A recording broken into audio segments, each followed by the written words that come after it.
Okay, and welcome to this lesson on sequences. So let's dive straight in. So consider this example. A train has one driver, and on each carriage, it has four passengers. Okay, so we've got a situation a bit like this.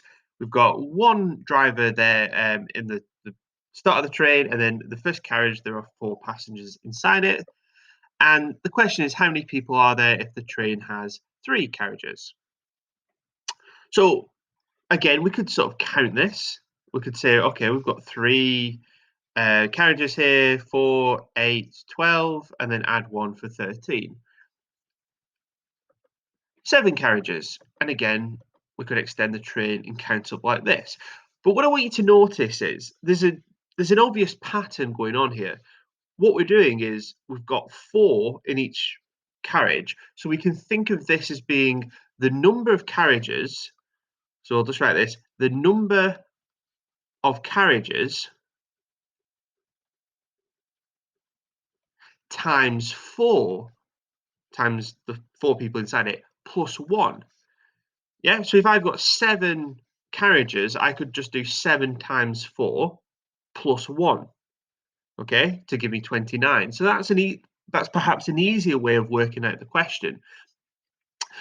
Now here, they said how many people are there if you've got n carriages?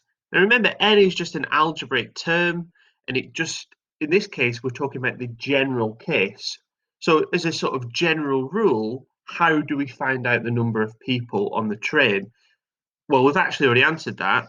That's what I've written down up here at the top in red. The n carriages would be n is the number of carriages times 4 plus 1. And the way we write this out is we write it as 4n plus 1. If you remember from what we've previously done in algebra, n times 4 is written as 4n. And all this means is if we're saying that n is the number of carriages, this expression here means take 4, times it by the number of carriages, and add 1, and that will give you your answer. Okay, so think of it as a recipe, or think of it as a rule. This rule will tell you how to find the number of people on the train. Okay, so this is what the sequence looks like. So this is the sequence. If these numbers look strange, let me show you where they come from. So what this is saying is when there is, so I'm going to say n equals, when there is one carriage, there are 5 people on the train. Okay, when n is equal to 2, when there are, in other words, when there are 2 carriages, okay, so n is equal to 9. So hopefully you're seeing where this 9's come from now. We're just adding up as we go along. If n is 3, in other words, if there are 3 carriages, there's 13. You know, you perhaps get the idea, and I'll sort of quickly click through that.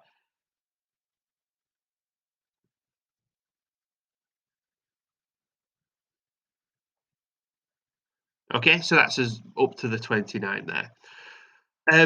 So it basically goes up in bunches of 4, and we have to make an adjustment of 1. And we can think of it like this. We can think of sequences as being a sort of bunch and adjustment. So there is a bunch of 4, 4, 4, 4, 4, etc. And then there's some sort of adjustment. We have to add 1 to the sequence. So just to write that, what we call the nth term down again, this is what we wrote before, 4n plus 1. This is saying 4 lots of carriages plus 1. In other words, there is a bunch of 4s, in this case, the 4 people in each carriage. And then there's some sort of adjustment to our sequence, and that's adding 1. And that adjustment is because we've got this strange thing happening at the end, which is that this last carriage isn't really a carriage, it's where the driver is, and there's just one driver in there. Okay. So let's have a look how this, would be given to you as a question. It would say write down the nth term of this sequence. Okay, so write down the nth term. So what we're going to do is we're going to go hunting for the bunches And we're also going to look for the adjustment. So let's think about the bunches. Let's think about how this sequence increases. To go from 5 to 8, it goes up by 3. And to go from 8 to 11, it goes up by 3. And in fact, every term is 3 larger than the previous term. And what's happening is, this is telling us that the bunches are 3. So we can group this as 3. We can think of this then. So 3n, if you remember last lesson, 3n is the 3 times table. 3, 6, 9, 12, 15. So that's the 3 times table. Can you spot what the adjustment is? How do you get from 15 to 17? How do you get from 12 to 14? From 9 to 11, 6 to 8, and 3 to 5? You add 2. So our nth term is 3n plus 2. And we can perhaps visualize this here, right? 3 is our sort of bunch. That's the thing that's going to repeat over and over. And 2 is this adjustment, this sort of adding. In this example, we've perhaps got a driver and someone on hand to help her. So we've got 3n plus 2 would be the nth term. And that's what we call this thing. This rule for generating the sequence is called the nth term. Let's have a look at this one. So again, what we want, I'll just use B and A. We've got the bunches and adjustment. So how is this bunched together? What's the difference between each term? So on our train carriage, we're going to have 10 passengers in each carriage because this is being bunched up by 10. So I might just write down, so we'll call this 10n. We'll write down the 10 times table.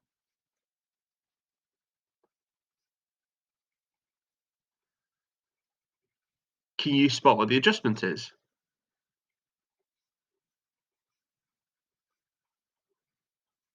How do you get from 10 to 7? How do you get from 20 to 17, 30 to 27? You take 3 away. So our nth term is 10n, take 3. Okay, just to visualize that a bit, we're imagining, maybe this is a driverless train here where we've got 7 people in the first carriage, then we add 10 to get the 17, we add another 10 to get 27, etc. Okay, so this is a bit of a different example because we've got 10, 10, 10, 10, 10, and then we've got this 7. But really, what's happening is we can think of this as 10 minus 3, can't we? All the carriages have 10 people in them, apart from one where we adjust by 3. And that's really what's happening here. So again, that's just the sort of representation. The answer would be this, 10m take 3. So I want you to have a go at this diagnostic question. What would be the nth term for this sequence?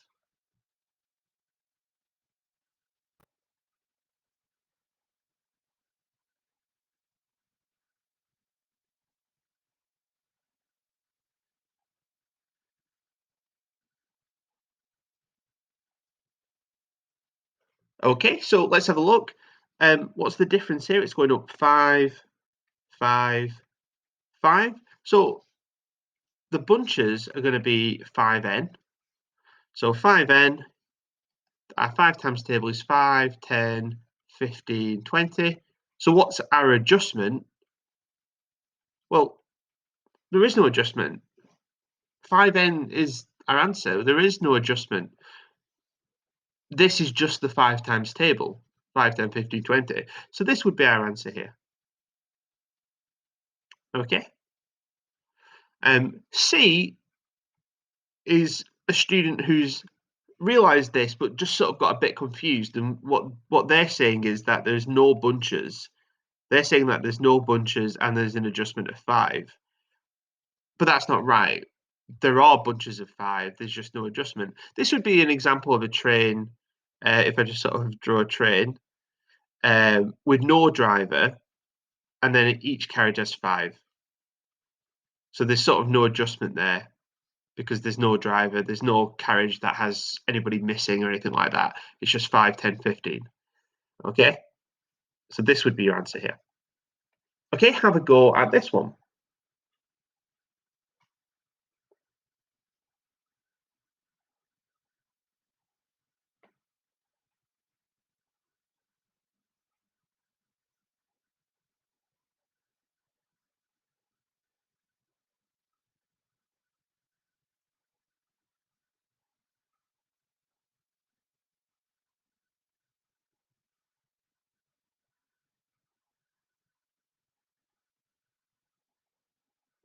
Right, okay, so let's have a look.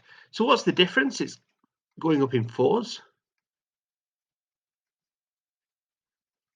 Okay, so this must be, the bunches must be 4n. So that's our 4 times table. 4, 8, 12, 16, 20. So first thing I'm going to notice is that D is definitely wrong. Okay, because that's 2n, but we know it's going to be 4n. In terms of the adjustment, how do I get from 12 to 10? I take 2, don't I? How do I get from 16 to 14? I take 2. So this adjustment is -2. So this one's not right because that's just the 4 times table, so we've not adjusted. And this would be our correct answer because we're taking 2, because we're going from 20 down to 18. Okay, so this example would be, if you think about the train, there's 4 people on each carriage,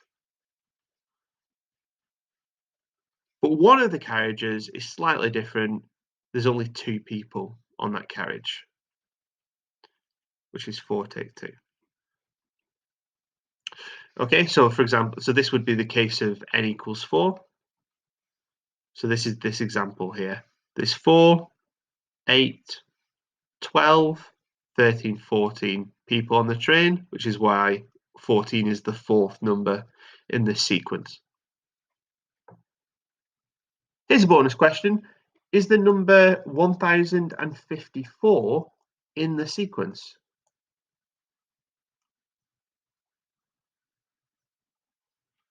So have a little think about that. Is 1054 in the sequence?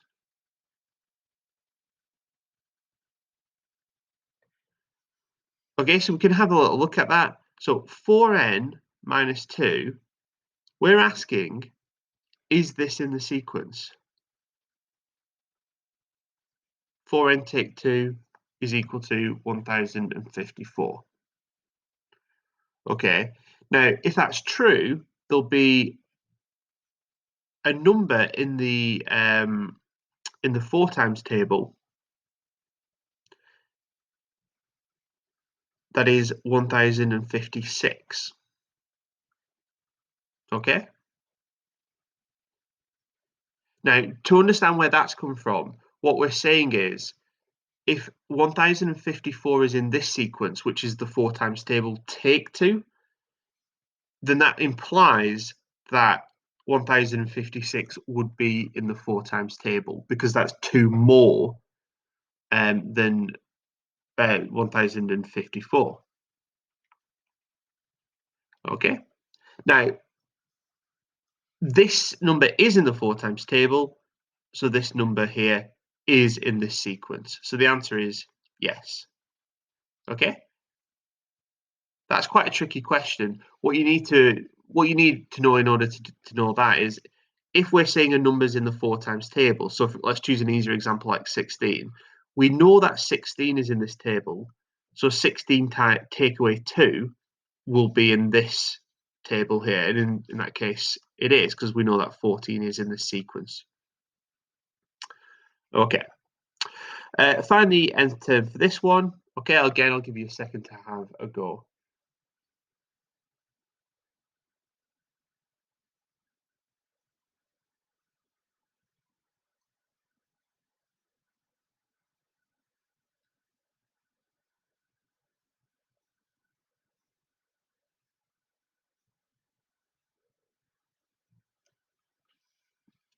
Okay, so this was much harder, I think. Let's have a look. The difference is -2, isn't it? Yeah, so this is a sequence that's decreasing. This sequence gets smaller. So the bunches would be -2n. So what we'll do is we'll write our -2 times table down.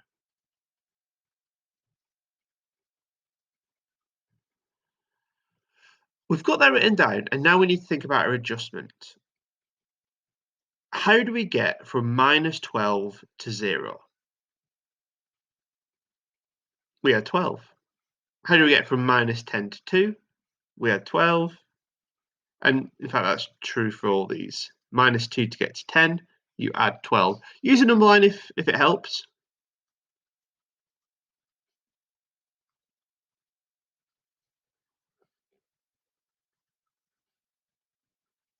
Yeah, to get from -2 to 0, that's 2. To get from 0 to 10, it's 10. Okay, so to -2 to get to 10 would be 2 plus 10 is 12. So I think that's one of our answers here. So just write it out, -2n plus 12. So that would be D. Don't worry too much if you really struggled with that one. This is much harder because you've got negatives to think about as well. But the point I've made giving you this question is just remember, whether you're going up or down, it's just a case of finding what the difference is here. Notice that the train that we started with is, it's a useful thing to think about, but it's not super useful for this example, is it? Because this is a sequence that goes down. So we'd probably have to come up with a different model to sort of think about it, unless you want to start thinking about there being -2 passengers on each train. You can maybe think about having two ghosts on the train or something like that. It gets a bit silly. So hopefully by this point you're happy enough finding the nth term without perhaps thinking about the train. So here's a task that I want you to have a go at, see what you can do with it.